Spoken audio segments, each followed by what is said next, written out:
আসসালামু আলাইকুম। প্রিয় চাকরি প্রত্যাশী ভাই ও বোনেরা, সবাইকে আজকের ভিডিওতে স্বাগতম। তো আমরা সবাই জানি যে গতকাল 31/8/2025 তারিখে পিএসসি কর্তৃক একটি কম্বাইন্ড নন ক্যাডার জবের সার্কুলার হয়। যে সার্কুলারের সবচেয়ে আকর্ষণীয় সবচেয়ে সবার জন্য যেটা কাঙ্ক্ষিত একটা সার্কুলার ছিল, যার মধ্যে যে পদটি হচ্ছে প্রধান শিক্ষক, প্রাথমিক ও গণশিক্ষা মন্ত্রণালয় প্রাথমিক শিক্ষা অধিদপ্তরের আন্ডারে প্রাথমিক বিদ্যালয়ের প্রধান শিক্ষক 11তম গ্রেড ও 12তম গ্রেড। টোটাল পদের সংখ্যা ছিল 2169টি। তো যদিও সার্কুলারটি এখন আর ওয়েবসাইটে পাওয়া যাচ্ছে না, হয়তো পরবর্তীতে কোনো সংশোধনীর মাধ্যমে আবার আপলোড করা হবে। তো আমাদের অনেকের মাঝে কনফিউশন যে এই সার্কুলারে আমাদের কোন কোন বিষয়ে পড়াশোনা করতে হবে, মার্ক ডিস্ট্রিবিউশনটা কেমন। তো সেটা জানানোর জন্য আজকের এই ভিডিওটি করা। তো আমরা প্রথমে সার্কুলারটা দেখি যে এটা সার্কুলার ছিল ক্রমিক নম্বর 129 ইউনিট 11, প্রধান শিক্ষক 11তম গ্রেড ও 12তম গ্রেড 2169টি স্থায়ী পদ। মন্ত্রণালয় বা অধিদপ্তর হচ্ছে প্রাথমিক ও গণশিক্ষা মন্ত্রণালয় প্রাথমিক শিক্ষা অধিদপ্তর। বেতন স্কেল প্রশিক্ষণপ্রাপ্ত টাকা 12,500 থেকে 30,230 এবং প্রশিক্ষণবিহীন এটা তাদের স্কেল হবে 11,300 থেকে 27,300 জাতীয় বেতন স্কেল 2015 অনুযায়ী। ন্যূনতম শিক্ষাগত যোগ্যতা কোনো স্বীকৃত বিশ্ববিদ্যালয় হতে দ্বিতীয় শ্রেণী বা সমমানের সিজিপিএ সহ স্নাতক বা স্নাতক সম্মান বা সমমানের ডিগ্রি।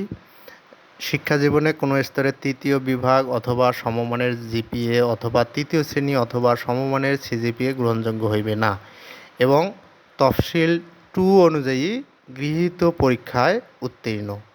তফসিল 2টা এইটা হচ্ছে এখানকার সবচেয়ে মুখ্য বিষয়। এরপরে বাকি যে শিক্ষাগত যোগ্যতা এটা মোটামুটি আমরা সবাই জানি, তারিখে বয়সসীমা অনূর্ধ্ব 32 বছর। তো আমরা তফসিল 2টা কি এইটা একটু দেখে নেই। তফসিল 2 হচ্ছে যে আমরা টেবিলটা দেখতে পাচ্তেছি, এটাই হচ্ছে তফসিল 2। এখানে আমাদের কোন কোন বিষয়ের উপর পরীক্ষায় প্রশ্ন আসবে, কোন বিষয়ে কত মার্কস, সেই বিষয়টা এখানে মূলত দেয়া আছে।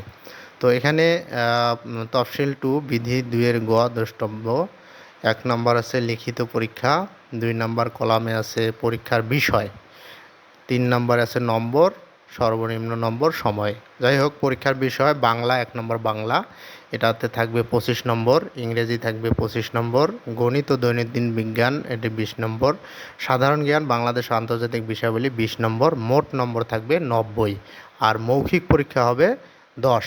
এই মোট হচ্ছে 100 নম্বর এবং যে আমরা 90 মার্কস দেখলাম বাংলা, ইংরেজি, গণিত, সাধারণ জ্ঞান, এই সবগুলাই হবে এমসিকিউ। এখানে যদিও লিখিত পরীক্ষা লেখা, কিন্তু আমাদের এটা মূলত এমসিকিউ আকারের পরীক্ষা।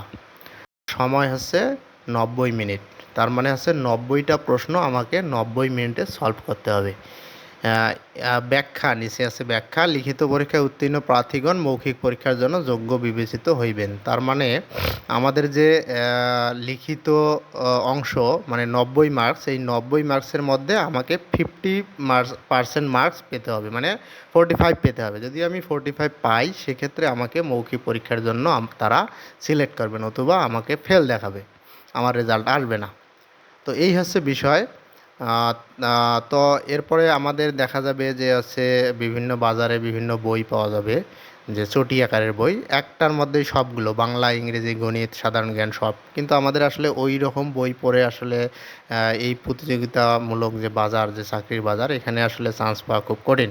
সেক্ষেত্রে আমাদেরকে আলাদাভাবে বাংলার জন্য আলাদা বই, ইংরেজির জন্য আলাদা বই, সেটা প্রফেসর হতে পারে, প্রফেসরস অথবা MP3, যার যেটা ভালো লাগে, এরকম যে কোনো একটা সিরিজ থেকে আমার বাংলা, ইংরেজি, গণিত, দৈনন্দিন বিজ্ঞান, সাধারণ জ্ঞান, এভাবে আমাদের আলাদা বই কিনে আমাদেরকে পড়তে হবে। চটি বই পড়ে আসলে অথবা শুধু বিগত সালের প্রশ্ন পড়ে বর্তমান সময়ে আসলে চাকরি আশা করাটাও বোকামি। তো এই ছিল বিষয়। তো পরবর্তীতে আমরা বিভিন্ন সাবজেক্ট ওয়াইজ, বিশেষ করে গণিত, এই বিষয়ে আমরা ক্লাস লেকচার আকারে আমি ভিডিও আপলোড করব। তো সবাই আমার চ্যানেলটিকে সাবস্ক্রাইব করে রাখুন, পরবর্তী ভিডিওগুলো যেন সবার আগে আপনি দেখতে পারেন।